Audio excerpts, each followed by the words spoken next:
Tonight, the LAPD is investigating a deadly shooting in South Louisville. This happened on Iowa Avenue around 1:30 this morning. That's about a half mile from Churchill Downs and a mile from U of L's main campus. When police arrived, they say they found a man who'd been shot. EMS was called to the scene where they pronounced the victim deceased. LAPD homicide unit will be investigating this case, and detectives were on scene canvassing along with 4th Division officers. As of now, there are no suspects here, so if you have any information about that shooting, you're urged to call the LMPD tip line at 574-LMPD. And right now, JCPS has more bus routes than it does bus drivers, and that means students will continue to be late getting to and from school.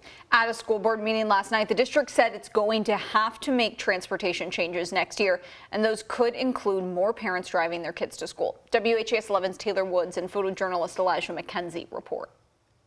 JCPS has been warning that the current system of transporting every student on a school bus isn't the future. Now they will be alerting parents, sending letters about next year. The bottom line, more people could be driving their students to school. They understand in plenty of time that they can make changes if needed, and that's why we're sending out notice this week. Options include eliminating transportation to all magnet and traditional students, which would impact 70 to 100 buses. These are not recommendations now, these are considerations. Superintendent Dr. Marty Polio making it clear these are just potential transportation options to reduce the amount of bus drivers to support the district's bus drivers. Right now, if 50 out of the district's 550 drivers are out, that's considered an on-time day. But if 60 are out, then there will be 10 routes that will be impacted that day. Other transportation options include providing hubs for magnet students or only transporting free and reduced lunch magnet and traditional students. That would impact 35 to 45 buses. Ought to be thinking in terms of how we can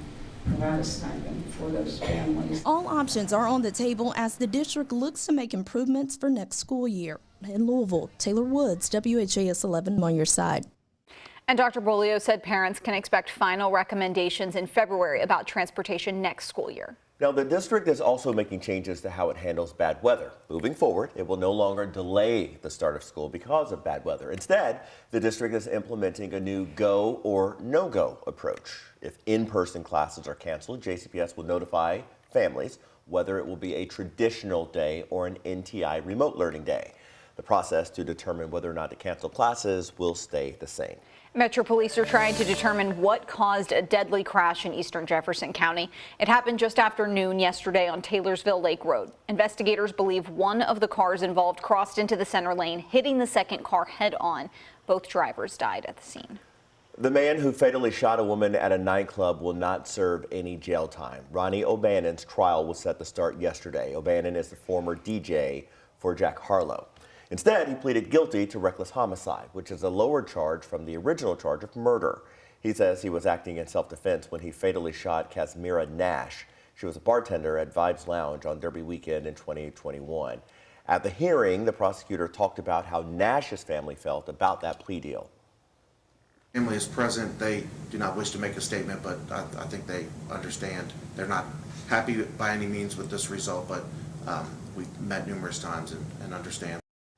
O'Bannon also pleaded guilty to tampering with evidence. He was sentenced to 2.5 years, but was given credit for time served at home, so he is now released from home incarceration. The proposal to create a special tax measure for the planned One Park development took a step forward last night. A Metro Council committee voted 6-2 to approve the TIF. That new tax would pump money back to the developers who were seeking a subsidy of as much as $114 million to help complete the $550 million project. If built as planned, Jefferson Development Group would be able to use the tax dollars over the next 3 decades. Councilman Andrew Owen, who represents the district where it would be built, says he supports the project, but it doesn't meet his criteria for a TIF. Could argue that we don't have anything like this, and I can see how you could argue that. I can see how you could argue it's transformational and different and all that. But does it provide things like affordable housing units that we don't have? It does at a very minor scale. Developers previously committed 10% of the units at that development to affordable housing. They've now lowered that to 7%, and it could be cut to 5% if they make a $1 million donation to the Affordable Housing Trust Fund. Owen believes the council shouldn't consider this development area until the 10% affordable housing threshold is met. Deputy Mayor Pat Malloy, however, argued that every bit helps. Let's take 50 units where we can succeed. Let's give a little bit on the public financing that needs to be done in this deal, I think, to make it a reality. And let's build something. Let's build something bold and transformational. Let's take a risk. Malloy says he doesn't believe the project will get built without a public-private partnership. It's something the CEO, developer Kevin Kogan, also addressed. When you run the pro formas and the numbers today, at today's interest rates and drugs costs, there's not a profit in it. If it is not for the TIF and the capability of the TIF to support the project does not pencil. The ordinance to create the development area will be discussed at next Thursday's full Metro Council meeting. It is 6:07 on your Wednesday, and Derby City Gaming downtown will celebrate its grand opening today. The facility at 3rd and Market includes sports gaming, historical racing machines, and several bars. You are intended to attend the ribbon cutting at 8:45 this morning, followed by the official opening at 9.